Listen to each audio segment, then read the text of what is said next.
qui, logiquement, aurait dû réussir échoue, peut-être effectivement convient-il de s'interroger et de chercher la face de Dieu. Seigneur, quelle est la signification de ces choses? Est-ce que tu veux me dire quelque chose? Est-ce qu'il y a quelque chose à changer? Est-ce que je me suis trompé quelque part sans m'en rendre compte? Etc. Mais je dirais que la circonstance n'est pas le moyen par lequel Dieu parle, car je dirais que au-delà de la circonstance, il faut entendre la voix de Dieu,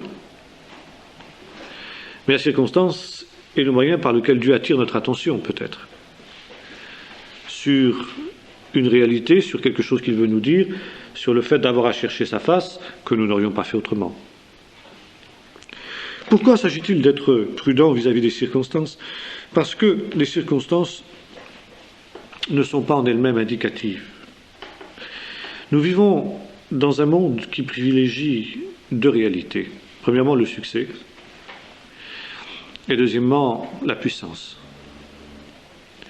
Si vous réussissez, c'est la preuve que vous êtes dans la bonne voie.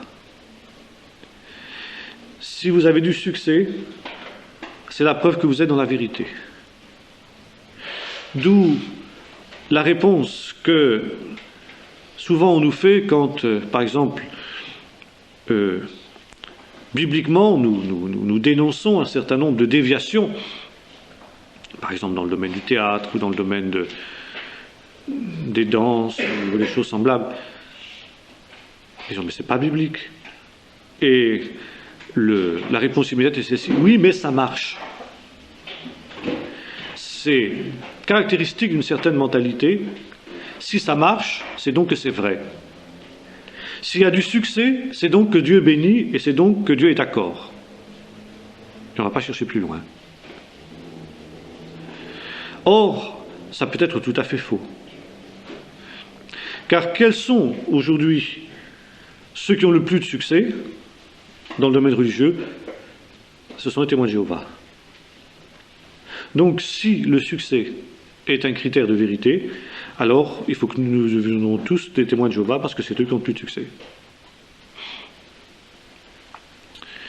On comprend que les circonstances ne puissent pas être un critère de vérité. Deuxième critère de vérité pour le monde, la puissance. Si quelque chose impressionne, en impose, eh bien c'est vrai. Bien sûr, c'est une manière très rapide, très courte de voir les choses, c'est une évidence, car le seul critère de vérité, c'est le critère de la Bible. Mais l'inverse est vrai aussi. La faiblesse, l'échec,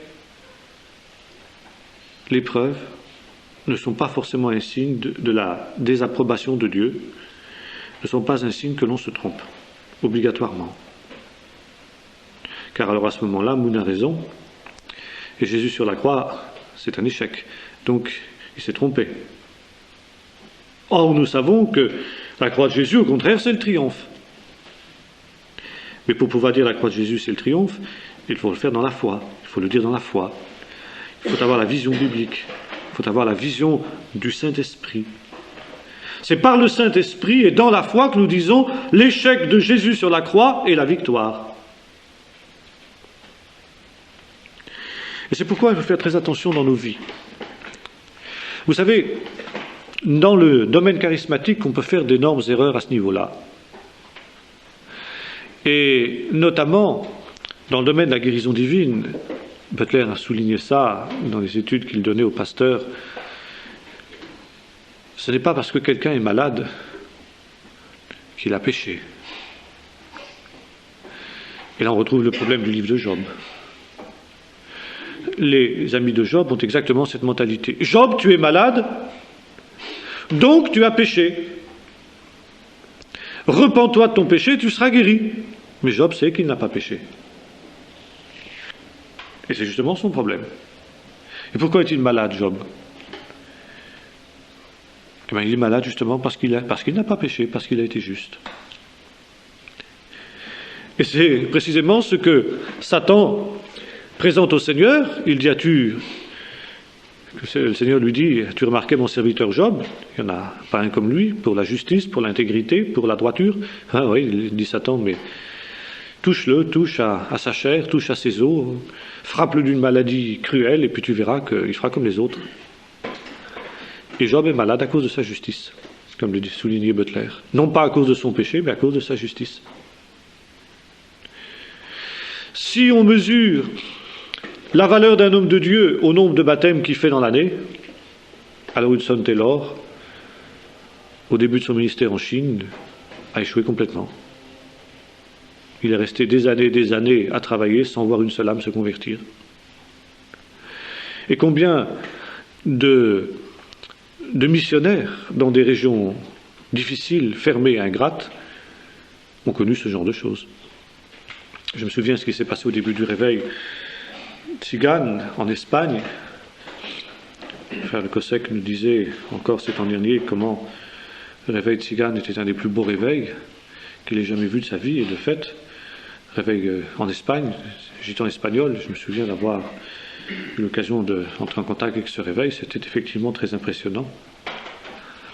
Eh bien, le réveil tzigane en Espagne a commencé lorsque, du temps de Franco, un ou deux prédicateurs sont allés annoncer l'évangile dans une petite ville de Catalogne, et puis ils ont été embarqués par la Guardia Civile aussi immédiatement, emprisonnés et libérés uniquement sur l'intervention du consul de France. Alors, ils ont été expulsés, puis c'était terminé pour l'Espagne pendant des années, jusqu'à la mort de Franco.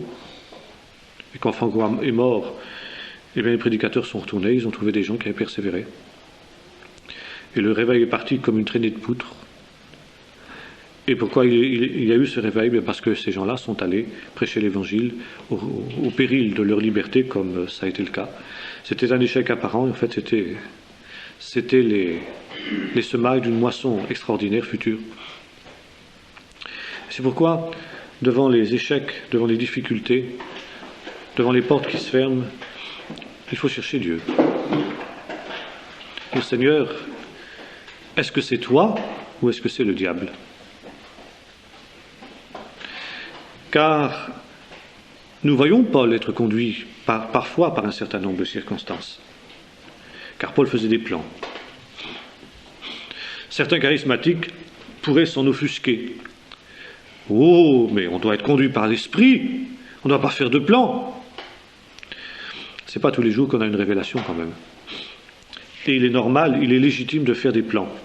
Seulement, il faut avoir suffisamment de souplesse d'esprit et d'écoute de Dieu pour être prêt à remettre ces plans-là en question si le Seigneur nous montre autre chose. Et nous voyons que pendant son deuxième voyage missionnaire, Paul avait eu des plans. Il avait eu l'intention d'évangéliser un certain nombre d'endroits. Et puis il nous est dit, l'Esprit du Seigneur ne nous le permit pas. Que s'est-il passé? Luc, qui écrit le livre des Actes, ne nous le dit pas. Mais des circonstances certainement contraires ont fait que Paul n'a pas pu se rendre dans ces régions qu'il comptait évangéliser.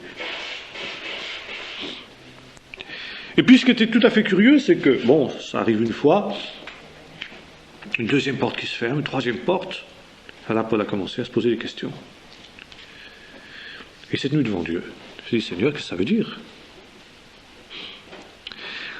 Et cette nuit-là, il nous est dit, Paul eut un songe, il vit un Macédonien qui lui disait, passe en Macédoine et secours-nous.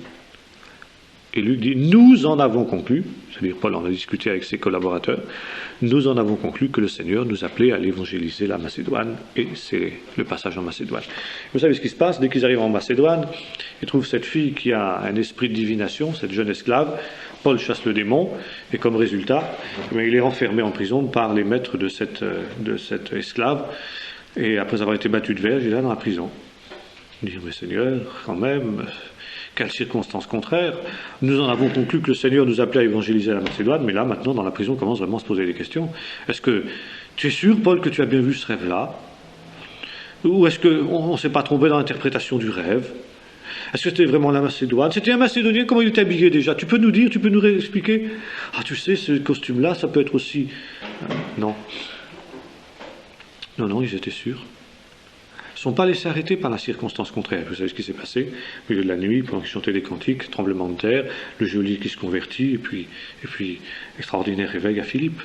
Philippe, qui deviendra une des plus grandes et des plus belles églises fondées par l'apôtre Paul, auquel il écrit cette magnifique épître aux Philippiens. Alors, voyez-vous, les circonstances ne sont pas toujours des tests. Il y a certains moments où il faut ignorer les circonstances. Dans la prison de Philippe, Paul et ses compagnons ne cherchent même pas la volonté de Dieu, là. Non. Ça c'est le diable, c'est le diable. C'est le diable qui s'oppose au plan de Dieu, on passe outre. Ils ont proclamé la victoire du Seigneur, et la victoire du Seigneur a été manifestée. Mais dans le premier cas, quand Paul a vu toutes les portes qui se fermaient autour de lui, là il s'est dit, oh là, il y a quelque chose. Seigneur, tu veux me dire quelque chose? Est-ce qu'il ne faudrait pas que je remette mes plans en question? Et là, il prie et il reçoit cette vision du Macédonien. Puis quand il a reçu la vision, maintenant il est sûr. Là, plus rien ne va le faire dévier. Voyez-vous? Succès ou insuccès, peu importe. L'essentiel, c'est d'être dans le plan de Dieu. Succès humain ou pas succès humain sur le plan de ce qui est apparent, finalement, importe peu. Ce qui est important, c'est d'être dans le plan de Dieu. Si le Seigneur permet que nous ayons du succès, Dieu soit béni pour le succès. Et s'il n'y a pas de succès, eh bien, tant pis. C'était la devise, vous savez, de Guillaume d'Orange. Point n'est besoin d'espérer pour entreprendre, ni de réussir pour persévérer. Et d'une certaine manière, cette devise-là devrait être celle du chrétien. L'essentiel, c'est de savoir qu'on a entendu la voix de Dieu, de savoir ce que Dieu veut de nous, et puis le reste appartient au Seigneur. Il est le maître de la moisson, il donne le succès, ou au contraire, la difficulté. Car, somme toute, il y a aussi tant et tant de nos frères qui, pour avoir prêché l'évangile, se sont trouvés en prison ou à la mort. Alors, est-ce qu'ils se sont trompés? Sûrement pas. N'est-ce pas? Mais ça, peu importe, c'est la souveraineté de Dieu. Dieu avait permis que Pierre soit crucifié à Rome, et puis il n'a pas permis que Jean, si on en croit la tradition, périsse même plongé dans cette marmite d'huile bouillante. Pourquoi? C'est pas, c'est la souveraineté de Dieu, on comprendra un jour, c'est pas notre problème. Si je veux qu'il reste jusqu'à ce que je vienne, dit Jésus à Pierre, parlant de Jean, que t'importe, toi suis-moi. La chose importante est celle-là. Paul dit, nous n'ignorons pas les desseins du diable. Et dans un autre texte, je crois que c'est aux Philippiens justement, parlant d'un de ses projets aussi qu'il avait pensé venir jusqu'à eux, il dit, mais le diable nous en a empêchés. Le diable peut empêcher. Il dit, mais enfin, le Seigneur n'est pas plus fort que le diable. Si, mais quelquefois, le Seigneur permet que le diable empêche de faire un certain nombre de choses. Et c'est pourquoi c'est très important, quand nous rencontrons la difficulté ou l'échec ou l'épreuve, de savoir si c'est le diable ou si c'est Dieu. Car dans l'un ou dans l'autre cas, ça change tout. Si c'est le diable, eh bien on persévère et on résiste au diable et il s'enfuit loin de nous. Car somme toute, Paul a quand même fini par venir visiter ces gens-là un peu plus tard. Et si c'est Dieu, eh bien on essaie de comprendre pourquoi. Seigneur, est-ce que j'ai des plans à changer? Tu as fermé une porte. Est-ce que tu vas en ouvrir une autre? Est-ce que je dois attendre l'ouverture d'une autre porte ou est-ce que je dois attendre que cette porte-là s'ouvre? C'est important. En tout cas, la chose à ne pas faire dans un cas semblable, c'est de défoncer la porte à coups de pied. Il y a des gens qui font ça quelquefois. Porte fermée, je l'enfonce. Ça peut être parfois extrêmement dangereux. Car parfois Dieu ferme des portes aussi pour notre bien. Parce qu'il sait que là, il y a quelque chose qui serait négatif, qui serait mauvais pour nous. Et Dieu nous fait prendre un autre chemin. Mais il y a des moments où Dieu va nous dire, eh bien, il faut persévérer. Le chemin-là, c'est celui-là. Même s'il y a des obstacles, des difficultés, persévère. Alors c'est très important d'entendre la voix de Dieu et pas se laisser conduire comme ça, aveuglément par les circonstances. Oh, ça n'a pas l'air de trop marcher dans ce domaine-là. Oh, ça ne doit pas être le plan de Dieu, je vais faire autre chose. C'est trop léger d'agir comme ça, trop léger. On peut faire d'énormes erreurs. Je me souviens de ce garçon qui avait raté ses examens et quand il a conclu que le Seigneur l'appelait à son service, il aurait été allé à l'école biblique. Je suis certain qu'une direction comme ça, c'est très discutable. D'ailleurs, la suite des choses a montré que, effectivement, il y avait eu certainement une interprétation très légère de la volonté de Dieu.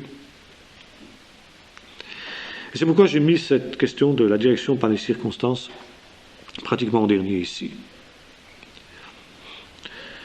En dernier également, la direction par les signes. Il y a souvent un exemple que nombreux sont les enfants de Dieu qui s'attachent à ce signe, cet exemple, c'est celui de Gédéon. Gédéon, vous savez, qui avait mis des toisons dans la prairie pour que le Seigneur lui montre quelle était sa volonté. Alors vous avez des gens qui sont spécialistes pour placer des toisons devant le Seigneur. Bon, c'est une manière facile, en quelque sorte, de consulter le Seigneur. Il n'y a pas besoin de prier beaucoup, pas besoin de vraiment écouter beaucoup la face de Dieu et de chercher Dieu, comme on disait la semaine dernière, ou plutôt la dernière fois ensemble. Seigneur, permet que si telle chose est comme ci, eh bien, ça voudra dire ça, si c'est autre chose, si c'est pas comme ça voudra dire autre chose. Je crois qu'il faut lire un petit peu plus profondément la parole de Dieu. Premièrement, Gédéon n'avait pas placé des toisons pour savoir quelle était la volonté de Dieu, pour être sûr de la volonté de Dieu qui lui avait déjà été révélée. C'est pas tout à fait pareil. Il connaissait déjà la volonté de Dieu. Seulement, comme il doutait, et il avait certaines raisons de le faire, parce que c'était effectivement pas une partie de plaisir, ce que Dieu lui demandait de faire, c'était extrêmement risqué sur le plan humain. Et alors on pourra dire évidemment, c'était un manque de foi de la part de Gédéon. Certainement, c'était un manque de foi. C'est indiscutable. Mais le Seigneur ne lui en a pas tenu rigueur à Gédéon. Parce qu'il savait qu'effectivement, il y avait aussi un risque énorme pour Gédéon. Alors Dieu a accepté ces épreuves que Gédéon lui a demandées. Mais Gédéon connaissait déjà la volonté de Dieu. C'est pas des devinettes avec le Seigneur. C'est pas pile ou face, on ne prend pas une pièce de monnaie, on dit si c'est face, ça voudra dire ça, si c'est pile, ça voudra dire ça. Et puis si on veut aller plus loin, quand on parle des signes, vous savez, un signe, c'est souvent un signe d'incrédulité d'abord, de la part de celui qui le demande.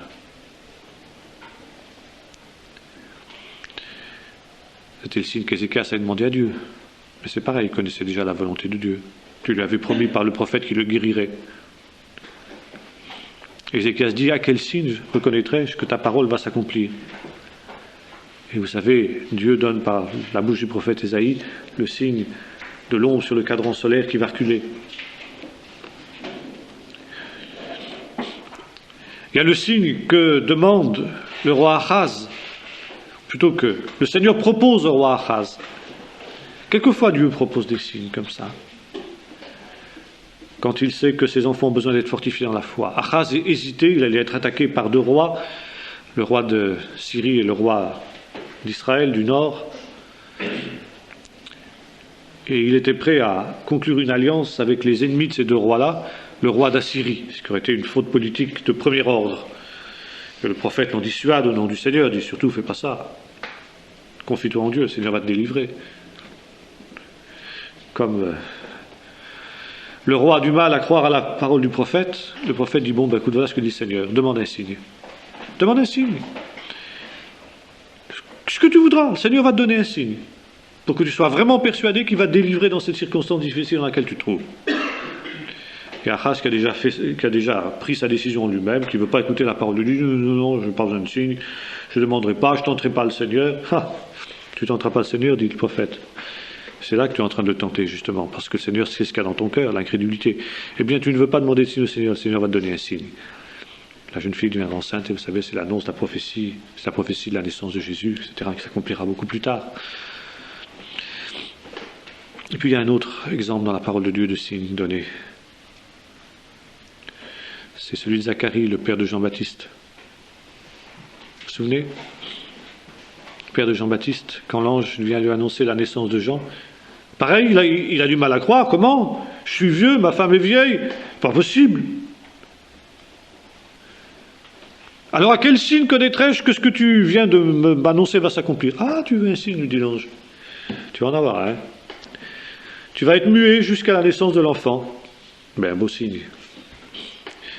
Certainement que Zacharie a dû se dire, tiens, j'aurais mieux fait de rien dire plutôt que de demander un signe. Il faut faire attention quand on demande des signes au Seigneur.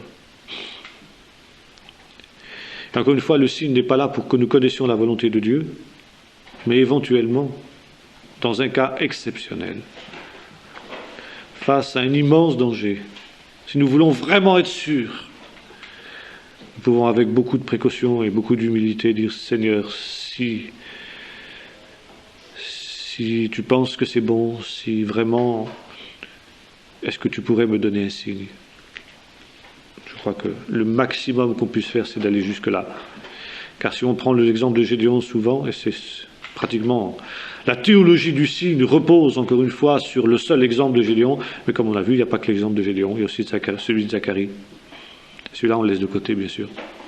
Et pour cause. Mais il est là aussi dans la parole de Dieu. N'importe comment, le signe, c'est toujours une démarche d'incrédulité. Et automatiquement, ce n'est pas quelque chose qui peut être agréable au goût du Seigneur. Il y a aussi un autre moyen de direction de Dieu qui, je dirais, est un peu le bon sens. Butler insistait là-dessus, sur la nécessité du bon sens. Il y a certains moments où ce n'est même pas la peine de prier. C'est même pas la peine de demander une direction de Dieu. C'est même pas la peine d'ouvrir la parole de Dieu, si j'ose dire, même à la limite. Il suffit de réfléchir. 30 secondes, avec bon sens, et on a la réponse. Certains charismatiques croient que parce qu'ils sont charismatiques, que parce qu'ils ont à être conduits par l'Esprit de Dieu, ils doivent court-circuiter complètement le bon sens. C'est le contraire. L'Esprit de Dieu vient là pour, au contraire, donner une énergie nouvelle à notre bon sens. Et souvent, Paul dit ça. Par exemple, jugez-en vous-même, dit-il aux Corinthiens, au sujet de la tenue de la femme. Jugez-en vous-même. Il fait appel à leur bon sens. Est-ce que vous trouvez normal qu'une femme prie la tête découverte ? Jugez-en vous-même. Ça tombe sous le sens. Dans une autre épître, je crois que c'est aux Galates, il exhorte ces derniers à revenir dans leur bon sens. Et c'est aux Corinthiens, dans la deuxième épître, qu'il montre que précisément, ils ont perdu leur bon sens. Et il dit, puisque vous avez perdu votre bon sens, moi je vais faire comme vous. Je vais être aussi un insensé. Je vais parler de vision, de révélation, de choses extraordinaires que Dieu m'a données. Puis il termine, il dit, j'étais un insensé comme vous, mais vous m'y avez contraint. La parole de Dieu n'est pas contre le bon sens. Et si le peuple de Dieu faisait plus souvent appel à son bon sens, il y aurait certainement moins de problèmes. Butler raconte une expérience se basant sur un texte du livre des Proverbes qui dit ceci: l'intégrité des hommes droits les dirige. Et il raconte comment, à certaines périodes de sa vie, jeune converti, il avait des besoins d'argent. Il était tout seul, immigré, il ne gagnait pas grand-chose, il avait besoin. Il avait prié, Seigneur, ta parole dit que tu es celui qui pourvoit tous les besoins de tes enfants, eh bien, tu vois, j'ai des besoins, Seigneur, veuille répondre, veuille me bénir dans ce domaine-là. Et puis, quelque temps après avoir fait cette prière, il devait téléphoner. Et alors il est dans une cabine téléphonique où on met des pièces, vous savez. Elle met la pièce, puis comme ça arrive, bon, si l'appareil est un peu usagé, l'appareil rend la pièce. Une fois, deux fois, trois fois. Bon, à la fin, Butler s'énerve, il tape sur la machine, le fond s'ouvre, et une poignée d'argent lui tombe dans les mains. Tout l'argent qu'il y avait dans la machine lui tombe dans les mains. Oh, merci Seigneur, tu as répondu à ma prière. Et puis, le bon sens, une seconde après, ça c'est la première réaction. Et puis la deuxième, l'intégrité des hommes droits les dirige. C'est peut-être pas tellement intègre si je garde cet argent là pour moi. Bon, il est allé rendre cet argent à la poste, au bureau de poste voisin, bien sûr. Comme le bon sens lui dictait de le faire. L'intégrité, la droiture, l'honnêteté, ce qui est juste dans ce domaine-là, nous permet de nous diriger bien souvent sans qu'il soit pour autant nécessaire d'avoir une révélation extraordinaire de Dieu. Vous connaissez peut-être ce livre que nous avons ici dans la bibliothèque, qui s'intitule « Que ferait Jésus à ma place ?» et qui est une espèce de vision romancée, si vous voulez, de ce qu'est la direction de Dieu, enfin d'une manière, d'une certaine forme de la direction de Dieu, qui est celle-là, justement. C'est l'histoire de ce qui se passe dans une église où, soudain, les membres de cette église, du moins un certain nombre de membres de cette église, décident, avant de prendre quelques décisions que ce soit, de se poser la question de savoir ce que Jésus ferait à leur place. Et alors, l'auteur de ce livre montre ce qui change dans leur vie à partir du moment où ils prennent la décision de se poser cette question-là. Bon, c'est tout bête, c'est tout simple, mais il est certain que là aussi, c'est une manière de bon sens de dire, bah non, il y a des choses que certainement Jésus ne ferait pas, dirait pas, etc. Autant que je me souvienne, il y a dans ce livre l'histoire de cette jeune fille, moi je sais l'histoire vraie, peut-être, je ne sais plus, peu importe, qui est invitée à une soirée plus ou moins mondaine. Alors elle a mis une robe avec un décolleté, etc. Et juste au moment de partir, elle se regarde dans la glace, puis soudain, la pensée de cette décision qu'elle a prise, que ferait Jésus? Est-ce que Jésus, premièrement, est-ce qu'il irait à cette soirée mondaine? Deuxièmement, est-ce qu'il serait habillé dans cette tenue-là? La réponse évidente, non. Alors, elle va changer de tenue et puis elle téléphone ou elle fait prévenir qu'elle ne sera pas là. L'intégrité des hommes droits les dirige, c'est quelque chose d'assez évident et de simple. Et enfin, dernier point, la direction prophétique. Quand on parle de direction du Saint-Esprit, on pense tout de suite direction par une prophétie. Or, s'il est vrai que le Seigneur conduit de cette manière-là, et nous avons des exemples précis dans l'Écriture d'hommes et de femmes qui ont été conduits par une révélation, par une prophétie qui a été donnée tant dans l'Ancien que dans le Nouveau Testament d'ailleurs, n'est-ce pas? Il faut faire attention quand nous lisons le livre des Actes. Quand on lit le livre des Actes, on a l'impression que les premiers chrétiens vivaient dans une atmosphère de miracles permanents, 24 heures sur 24, il se passait des miracles. On oublie que le livre des Actes est un livre court qui, sur quelques pages, résume l'essentiel de ce qu'a été la vie de l'Église primitive sur plusieurs dizaines d'années. Et automatiquement, le livre des Actes s'attache aux faits saillants, aux faits marquants de la vie de cette communauté chrétienne primitive. Mais automatiquement, forcément, dans un livre aussi petit et aussi court, passe sous silence des faits qui étaient certainement beaucoup moins marquants. D'ailleurs, Jean dit cela aussi à la fin de son évangile. Jésus a fait beaucoup d'autres miracles qui ne sont pas écrits dans ce livre. Et je ne pense pas que tous les jours de la vie des apôtres ou des premiers chrétiens, il y avait des morts ressuscités, il y avait des malades guéris, il y avait certainement des longues périodes où il ne se passait rien de particulier, puis soudain, il y avait le surgissement de la bénédiction de Dieu, le surgissement du miracle. Et c'est comme ça que ça doit être. Il y a parfois, dans certains milieux de Pentecôte, surtout au début du réveil, je me souviens d'avoir entendu parfois des membres de l'Église sortir, pas ici bien sûr, mais disant « Oh, aujourd'hui on n'a pas eu un bon culte, hein. Non, il n'y a pas eu de prophétie. Il n'y a pas eu de prophétie, donc c'est pas un bon culte. » alors que peut-être l'Esprit du Seigneur était tout aussi à l'œuvre. L'Esprit du Seigneur pouvait être à l'œuvre dans les chants, dans les prières, dans la prédication. Mais non. S'il n'y a pas eu de prophétie, alors l'Esprit du Seigneur n'était pas à l'œuvre. Et c'est pourquoi j'ai cité ce texte. Dieu parle tantôt d'une manière, tantôt d'une autre, et l'homme n'y prend pas garde. Le miracle, en général, c'est l'exception. C'est, comment dirais-je, pas l'exception dans ce sens que ça doit être rare, mais c'est ce qui manifeste le surgissement de quelque chose qui sort de l'ordinaire. Dieu ne fait pas des miracles par plaisir. Nous disions la dernière fois que Dieu n'est pas bavard, et c'est vrai pour le miracle, de manière générale. Dieu ne s'amuse pas à faire des miracles comme ça, pour n'importe quoi. Si Dieu peut faire autrement, et si les choses peuvent être autrement, Dieu ne fera pas un miracle. Jésus ne faisait des miracles quand il y avait vraiment besoin d'un miracle. Et c'est la même chose pour la direction prophétique. Le Seigneur donne une direction prophétique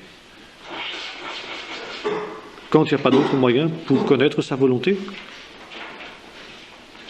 Et c'est pourquoi je ne crois pas du tout à ces prophéties à l'eau de rose où on assène dans la prophétie des vérités bibliques évidentes pour celui qui connaît un peu l'Écriture.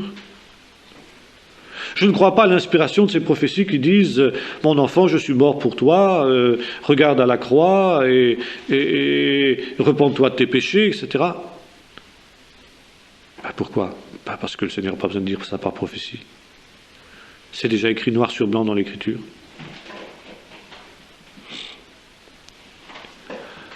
Alors, je ne veux pas dire qu'exceptionnellement, le Seigneur ne peut pas exhorter quelqu'un qui serait là pour la première fois, qui ne connaîtrait pas l'Écriture, etc. Bon, bien sûr. Il ne peut pas non plus limiter ce que fait le Seigneur. Mais vous comprenez ce que je veux dire. Le Seigneur ne va pas prendre, comment dirais-je, la peine d'intervenir par son esprit, par sa puissance, par le miracle. Si par exemple,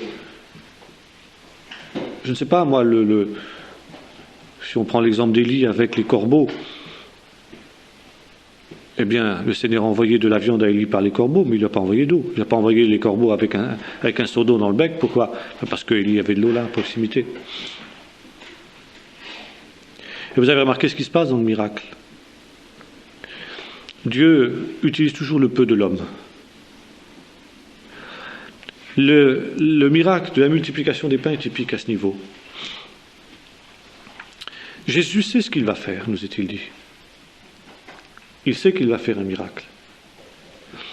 Mais avant de faire le miracle, il dit, qu'est-ce que vous avez là? Qu'est-ce que vous avez? Pas grand-chose. Juste. Mais enfin, vous avez quand même quelque chose.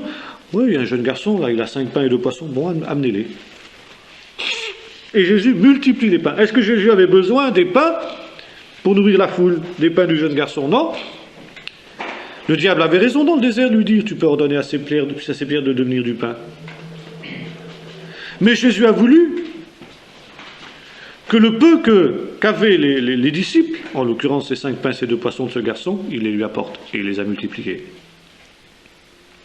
Même chose pour la veuve de Sarepta. Élie demande à la veuve, qu'est-ce que tu as? J'ai juste un petit peu d'huile et un peu de farine.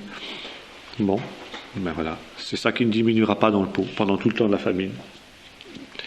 Le Seigneur aurait pu nourrir la veuve autrement. Les corbeaux qui avaient emmené la viande à Élie là-bas sur le torrent de Crite, ça n'aurait pas été beaucoup plus difficile de venir jusque chez la veuve de Sarepta pour lui apporter la même viande, mais non.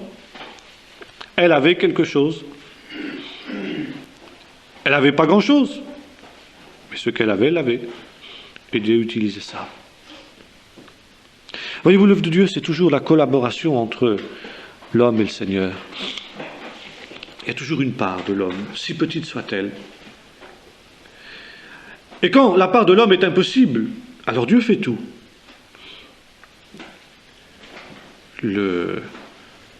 l'enfant de Jairus, la fille de Jairus, n'est-ce pas? Elle est morte d'ailleurs. Bon, ben c'est le Seigneur qui fait tout. Le fils de la veuve de Naïn, c'est pareil. Le Seigneur ne va pas demander la foi dans ces cas-là, bien sûr. Mais autrement, il demande toujours un acte de foi. À l'homme qui a la main paralysée, il lui dit « Étends ta main ». Paralytique, il lui dit « Lève-toi ».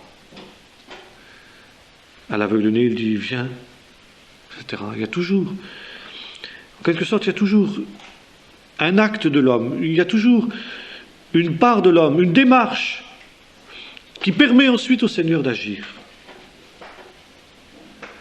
Et c'est pourquoi, dans la prophétie, maintenant j'ai fait une digression, je reviens à la prophétie, dans la prophétie c'est un peu la même chose.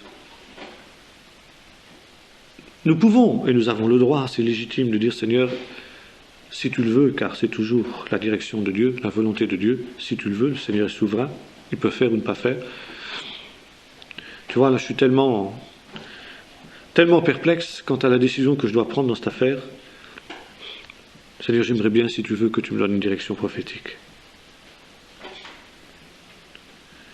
Mais on ne peut faire cela que quand on a épuisé tous les autres moyens. Quand on s'est placé devant Dieu, quand on a cherché dans la parole, quand on a, dans la prière, écouté la voix de Dieu, quand on a cherché le conseil des frères, etc. Quand tous ces moyens-là sont épuisés, qu'on est toujours dans l'incertitude, alors là on peut dire Seigneur, si tu veux. Et puis il y a le moment où le Seigneur prend l'initiative lui-même. Parce que justement, il a vu notre chemin. Nous citions l'autre jour le texte du psaume 85, « Heureux l'homme qui place en toi son appui, il a dans son cœur des chemins tout tracés. » Il y a des moments où le chemin, quelquefois, il fait un 90 degrés, à droite ou à gauche. Et on l'a pas vu. On n'a pas vu ce virage-là. Alors le Seigneur nous prévient. Et soudain, il y a une prophétie qui dit, attention, là, il y a un obstacle que tu n'as pas vu. Là, il y a un piège que tu n'as pas vu. Là, il y a une modification de la route qui était imprévue. Il y a un imprévu sur ta route. Et la prophétie est souvent donnée pour ça. Dans notre marche normale, quotidienne, il y a un imprévu. Et le Seigneur le fait savoir. Ou bien alors, comme je disais, quand on a épuisé tous les moyens, alors à ce moment-là, on peut dire, Seigneur, j'y veux vraiment pas clair, comme avait fait Paul. Les portes étant fermées, il dit, Seigneur, je ne comprends plus. Vraiment, là, je ne comprends plus. Qu'est-ce que tu veux de moi? Et le Seigneur envoie cette vision du Macédonien. Et tout redevient clair. Mais encore une fois, c'est la souveraineté de Dieu. Alors, ce sont là quelques-uns des moyens par lesquels Dieu parle. Bien sûr, ça n'est pas exhaustif. Et on peut toujours s'attendre à ce que le Seigneur intervienne d'une manière ou d'une autre. Et l'important, c'est d'être ouvert, comme disait Thomas Roberts, à l'inattendu de Dieu. Alors voilà en gros, si vous voulez, ce qu'on peut dire sur la direction de Dieu, bien que là, il faudra encore parler des heures et des heures là-dessus. C'était un sujet sur lequel Butler était absolument inépuisable. Mais nous devons maintenant aborder un autre chapitre, c'est les dons spirituels. Nous allons maintenant commencer, après avoir parlé du baptême dans le Saint-Esprit, l'étude des dons spirituels qui en découlent tout naturellement. Il est normal, il est légitime qu'un enfant de Dieu qui a été baptisé dans le Saint-Esprit recherche les dons spirituels et exerce les dons spirituels. C'est l'inverse qui n'est pas normal. Hélas, trop souvent, les enfants de Dieu se contentent d'être baptisés dans le Saint-Esprit, point. Et bien loin d'être le point de départ de la vie de l'Esprit, le baptême dans le Saint-Esprit est un aboutissement. On est baptisé dans le Saint-Esprit, voilà, il faut être baptisé dans le Saint-Esprit, je le suis, c'est parfait. La volonté du Seigneur est autre. Le baptême dans le Saint-Esprit est la clé, si j'ose dire, qui nous ouvre la porte du surnaturel de Dieu. Et c'est Donald G. qui un jour se moquait de certains enfants de Dieu qui faisaient de l'emphase sur leurs expériences spirituelles et qui, après avoir été baptisés dans le Saint-Esprit, témoignant de cette réalité, disaient « Oh, mais voilà, je nage dans l'océan de la gloire de Dieu ». Et Donat-Gilles disait « Tu nages, mon pauvre ami, pour nager, il faut avoir de l'eau un petit peu plus qu'aux chevilles. » Tu crois que tu es arrivé alors que tu as encore de l'eau jusqu'aux chevilles seulement. Le baptême dans le Saint-Esprit, c'est le point de départ de la marche avec Dieu dans le surnaturel de Dieu. Et il y a un texte dans l'évangile de Marc qui nous dit ceci: le Seigneur travaillait avec eux et il confirmait sa parole par les miracles qui l'accompagnaient. Et littéralement, le grec dit par les signes qui suivaient. Les signes qui suivent. Ça veut dire qu'après le baptême dans le Saint-Esprit, il doit y avoir une suite. Il doit y avoir des choses qui suivent. Il doit y avoir des signes qui suivent. Nous avons vu le premier signe, qui est le fait de parler en langue. Ça, c'est le premier signe. Le signe normal du baptême dans le Saint-Esprit. Mais comme le dit l'apôtre Paul très justement dans l'Épître aux Corinthiens, le don des langues, c'est le plus petit de tous les dons. Et en cela, nous sommes bien d'accord, y compris avec nos amis anticharismatiques. Le parler en langue est bien le plus petit des dons. Et c'est pourquoi il est important, car qui peut le plus peut le moins. Celui qui n'est pas capable de sauter 50 cm ne pourra pas sauter de 1,50 m. C'est évident. Et avant d'être capable de sauter de 1,50 m, il faut d'abord être capable de sauter 50 cm. Et par conséquent, avant de pouvoir espérer exercer les charismes de paroles de sagesse, de connaissances, de miracles et de choses semblables, il faut d'abord avoir été capable d'avoir le tout petit peu de foi requis pour pouvoir parler en langue. C'est pour ça que le parler en langue est le signe normal, le signe qui suit immédiatement le baptême dans le Saint-Esprit, parce qu'il est le plus petit de tous. Mais à partir de là, il faut progresser. Les signes doivent suivre, pas simplement le signe premier qu'est le signe des langues. Il faut qu'il y ait d'autres signes. Il faut, autrement dit, qu'il y ait les charismes. Alors, bien évidemment, ça aussi, ça implique une autre évidence, c'est que quelqu'un qui n'a pas été baptisé dans le Saint-Esprit ne pourra pas manifester les charismes. Et là, tout de suite, nous voyons aussi les limites du mot charisme. Charisme, c'est un de ces mots qu'on trouve au supermarché de l'inflation verbale qui caractérise notre temps. Vous avez de ces mots comme ça qui ne veulent plus rien dire.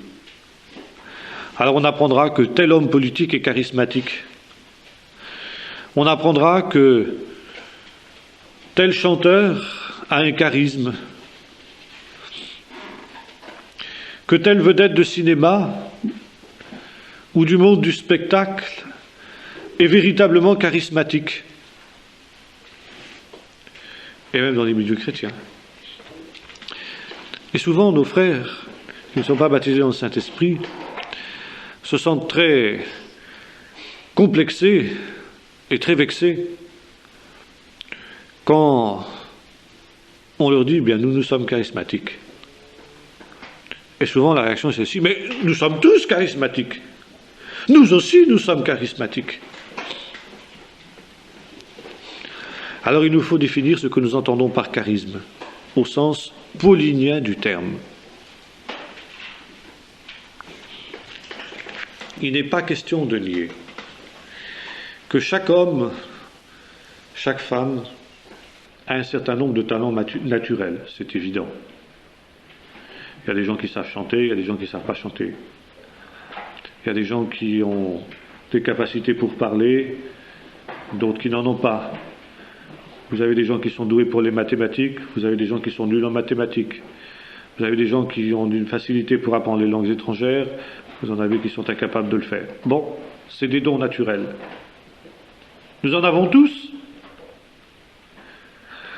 Et il est non moins évident que lorsque nous venons au Seigneur dans la conversion, il est naturel et normal que nous mettions au service du Seigneur ces dons-là. Il est naturel et normal que le Saint-Esprit puisse utiliser ces talents naturels qui sont les nôtres pour pouvoir glorifier le Seigneur. Quelqu'un qui a des talents naturels musicaux pourra être utilisé dans le cadre de l'Église pour apporter l'onction de l'Esprit par le chant. Quelqu'un qui sait parler une langue étrangère pourra éventuellement traduire un prédicateur de passage, etc. Plus nous avons de talents naturels, innés ou acquis d'ailleurs, parce que nous pouvons les acquérir aussi, ces talents naturels, et mieux ça vaudra pour l'œuvre de Dieu. Ceci n'est pas en cause du tout. Mais ceci n'a rien à voir avec les charismes au sens paulinien du terme. Les talents naturels de l'individu n'ont rien à voir avec ce que Paul appelle les charismes. Le charisme est entièrement surnaturel à l'image du donateur. Le charisme vient d'en haut, du Saint-Esprit, nous est-il dit. C'est le Saint-Esprit, nous dit l'apôtre Paul dans la première aux Corinthiens chapitre 12, qui distribue comme il veut à chacun les dons qu'il a décidé de donner. Et encore une fois, ces dons sont entièrement surnaturels et n'ont strictement rien à voir avec les capacités ou talents naturels de celui qui les reçoit et qui les exerce. Ça n'est pas parce que quelqu'un est doué pour les langues étrangères qu'il aura le don des langues. Ça n'a rien à voir. Ça n'est pas parce que quelqu'un est naturellement doué pour la parole qu'il aura un don de prophétie. Et ça peut même souvent être l'inverse, et c'est souvent l'inverse. Comme nous voyons avec Moïse, c'est souvent des gens qui ont du mal à s'exprimer naturellement parlant, qui sont souvent utilisés par le Seigneur pour parler par prophétie. Et on pourrait multiplier les exemples. Et c'est pourquoi ici, il nous faut, quand nous parlons de charisme, il nous faut bien nous entendre sur ce que nous entendons par là. Charisme, don spirituel, c'est un don de l'Esprit de Dieu, un don de la grâce de Dieu, qui est entièrement surnaturel et qui n'a strictement rien à voir avec les capacités naturelles de celui qui les exerce. Et c'est pourquoi nous ne pouvons pas dire que tout le monde est charismatique. Si par charisme on entend des talents naturels, alors oui, nous avons tous des talents naturels, il n'est pas question de nier. Mais si par charisme nous entendons ces dons surnaturels, qui sont indépendants de ce que nous avons reçu ou de ce que nous avons acquis par notre éducation ou par notre formation, alors tout le monde n'est pas charismatique. Alors tant pis pour ceux qui vont se sentir frustrés, complexés et minorisés par cela. Eh bien, s'ils se sentent minorisés, il n'y a qu'une chose à faire, qu'ils recherchent les charismes, parce que le Seigneur donne à tous ceux qui les lui demandent avec foi. C'est évident. Tout le monde n'est pas charismatique, mais tout le monde est appelé à l'être. Il suffit de le souhaiter. Et Paul nous montre le chemin pour obtenir des charismes, rechercher les dons spirituels. Celui qui cherche trouve. Ça, c'est une règle spirituelle que Jésus a donnée. Et finalement, celui qui n'est pas charismatique n'a qu'à s'en prendre qu'à lui-même. Il n'a pas à jalouser, ni à considérer comme supérieur à lui-même celui qui l'est. Il a simplement à se placer devant Dieu et dire « Seigneur, bien, donne-moi aussi quelques dons spirituels ». À l'inverse, celui qui est charismatique, celui qui a des dons spirituels, doit se souvenir que ces dons spirituels sont un don de la grâce de Dieu, ça veut dire immérité, et que la réception de ces charismes ne fait pas de lui un être supérieur à celui qui n'a pas de charisme, et que par conséquent il n'a pas à regarder de haut celui qui n'a pas de charisme, au contraire, qu'il a à mettre au service des autres les dons qu'il a reçus. C'est écrit ça aussi. Alors, il faut être extrêmement clair. Il faut être extrêmement clair quant à ce que sont les charismes. Il y a une autre idée fausse sur les charismes qui a été répandue par David Duplessis.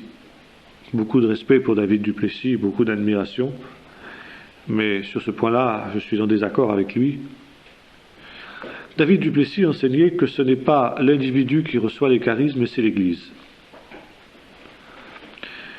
C'est-à-dire que, ou plutôt c'est celui qui est au bénéfice du don spirituel. Et il expliquait les choses ainsi. Celui qui reçoit le don de guérison, c'est celui qui est guéri.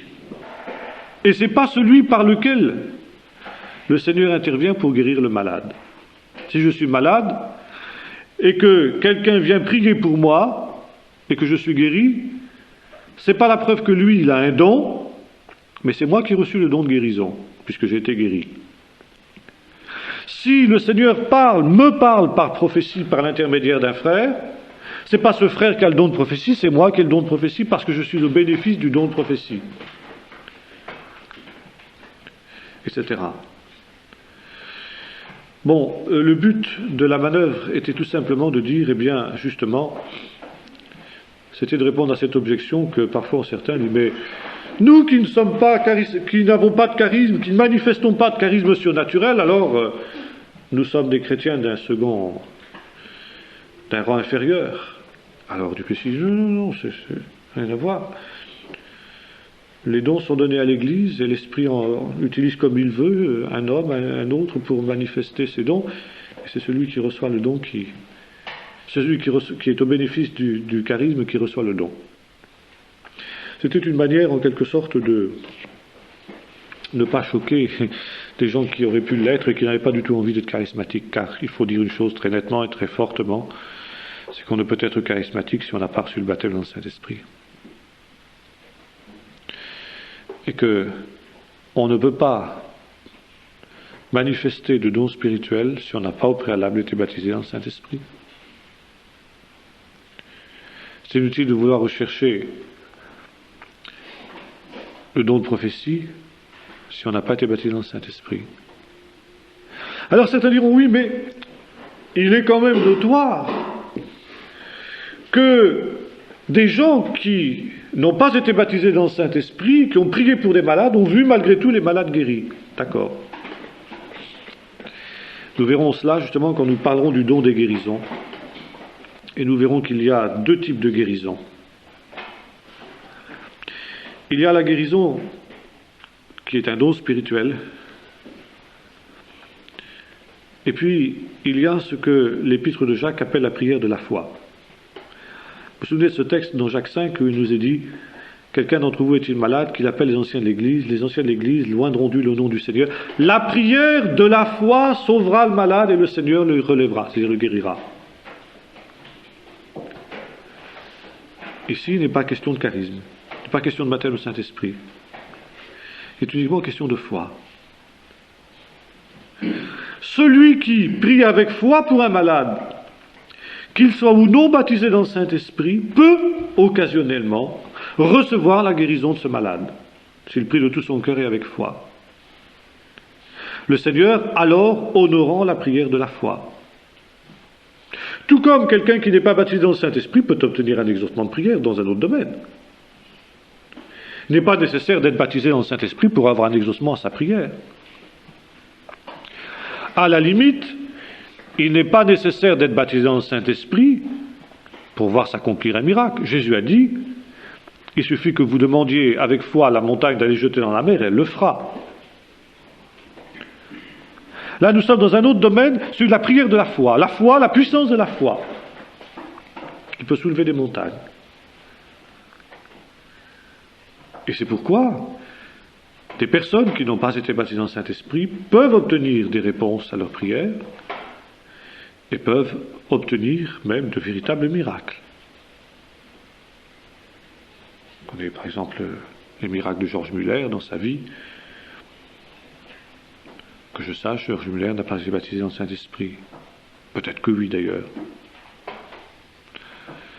Mais enfin, même s'il n'était pas, ça ne change rien au miracle qu'il a obtenu dans sa vie. Là, nous sommes dans le domaine de la foi. Mais pour ce qui est du charisme au sens propre du terme, c'est-à-dire les charismes de la parole, qui n'ont rien à voir avec la prédication. Car par exemple, la prophétie, ça n'est pas la prédication. Et dans les milieux non charismatiques, on dit, eh bien, celui qui prêche, il prophétise. Non, je regrette. Même si, effectivement, et c'est là que les choses s'interpénètrent, il peut y avoir une prédication prophétique. Il peut se produire parfois que le Saint-Esprit descende sur un prédicateur et sa prédication devient une prophétie, devient prophétique du moins. Bon, ça c'est un petit peu un caractère exceptionnel. Mais d'une manière générale, la prédication n'est pas une prophétie. C'est toute la différence justement entre le prophète et le docteur. Le docteur, il étudie d'abord, il réfléchit. Le prophète reçoit instantanément la révélation de Dieu, le message qui est communiqué aux hommes. C'est différent. Alors ça ne veut pas dire qu'il ne va pas y avoir un élément d'action du Saint-Esprit, mais c'est autre chose. Quand nous disons à nos frères qu'ils ne sont pas charismatiques au sens paulinien du terme, nous ne nions pas que le Saint-Esprit puisse agir dans leur vie. Nous ne nions pas que le Saint-Esprit puisse les conduire éventuellement, que le Saint-Esprit puisse les inspirer éventuellement. Mais nous disons les charismes au sens paulinien du terme ne leur sont pas accessibles. La prophétie, parole de sagesse, parole de connaissance, foi spéciale, dont nous aurons l'occasion de reparler, etc. Et don des guérisons, même s'il peut y avoir des guérisons, mais ce ne sera pas le don. Ce sera des guérisons en réponse à la foi. Alors, ici, il faut être extrêmement clair. Le baptême dans le Saint-Esprit est la porte obligée pour l'exercice des charismes. Et si quelqu'un n'a jamais été baptisé dans le Saint-Esprit et prétend exercer les charismes, alors il faut être extrêmement prudent, car alors nous aurons affaire vraisemblablement à des faux charismes. Et ça se passe dans certains milieux dits charismatiques, ou qui ne se disent même plus charismatiques d'ailleurs, qui se disent tout simplement de renouveau, ou alors il y a des faux charismes carrément, des fausses prophéties, des fausses révélations, des prophéties au nom de Marie ou de quelque autre saint, de gens qui n'ont pas été baptisés dans le Saint-Esprit, qui ne savent pas ce qu'est le baptême dans le Saint-Esprit. Et ce n'est pas sans raison que l'apôtre Paul demandait à ses Éphésiens qu'il avait rencontrés là-bas, disciples de Jean, avez-vous reçu le Saint-Esprit quand vous avez cru? C'est-à-dire, avez-vous reçu le baptême dans le Saint-Esprit quand vous avez cru? C'était important. Et il est bien évident que dans l'Église primitive, nul ne pouvait exercer le ministère s'il n'était pas baptisé dans le Saint-Esprit. C'était la garantie de l'authenticité des charismes. Enfin, ça ne veut pas dire que tous les charismes automatiquement étaient authentiques, mais c'était la garantie minimale. Alors il faut être ferme. Il y a aujourd'hui tout un courant qui voudrait nous entraîner à dire, ce que je disais tout à l'heure, tout le monde est charismatique, ou le dire un petit peu comme disait David Duplessis, tout le monde peut occasionnellement l'être, Et c'est l'Église qui est charismatique, disent certains. Ce n'est pas l'individu qui est charismatique, je regrette. Si nous reprenons le texte d'1 Corinthiens 12, il est extrêmement clair. Le Saint-Esprit donne ses dons comme il le veut, pas l'Église, à des individus dans l'Église. À l'un, il n'est pas dit à une Église, à l'un est donnée une parole de sagesse. À l'autre est donnée une parole de connaissance. À l'autre est donnée la foi ou le don des miracles ou ceci ou cela, etc. Un seul et même esprit distribuant ses dons comme il l'entend. Et plus loin, Paul dit, à chacun d'entre nous, la manifestation de l'esprit est donnée pour l'utilité commune. À chacun, à des individus précis. Et il est parfaitement possible de dire, j'ai reçu le don de prophétie, j'ai reçu le don des guérisons, j'ai reçu le don d'une parole de sagesse. C'est tout à fait normal, c'est tout à fait biblique. Et il est aussi possible de dire, eh bien, je n'ai pas reçu tel don, ou je n'ai pas reçu tel don. Car pour éviter que l'homme ne s'énorgueillisse, le Seigneur donne rarement tous ses dons à un même individu. Par contre, Paul peut dire qu'il y a dans l'église de Corinthe tous les dons. Parce qu'il y a dans cette église-là des individus qui ont reçu des dons divers, mais si on les met tous ensemble, eh bien tous les dons s'y trouvent.